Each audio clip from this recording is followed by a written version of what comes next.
Kung si Maine Mendoza lang daw ang masusunod, gusto niyang maging host ng Eat Bulaga forever. Sobrang grateful daw kasi si Mengay sa dami ng oportunidad na dumating sa kanya mula nang maging The Barkad siya. Yan ang chika ni Aubrey Carampel. Sa kwentong Eat Bulaga ng Kalye Serye star na si Maine Mendoza, nag-reminisce si Maine kung paano siya napasama sa longest-running noontime show ng bansa. Isip ko na wala talaga akong binatbat kasi nakita ko pagdating ko doon, nakita ko sila may mga dalang gitara, parang may edge na sila.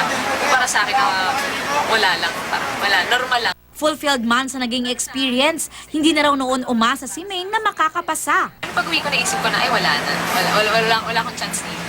Pero ayun, proud naman ako kasi tinry ko pa din. Pumunta pa din ako. Aminado mang hindi sanay sa pagpe-perform, si Maine na ipakita ang pagiging natural comedian nang mag-alasisa siya. Crispy! Basilia!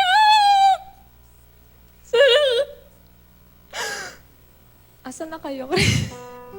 Agad mang pinasabak sa One for All for One segment.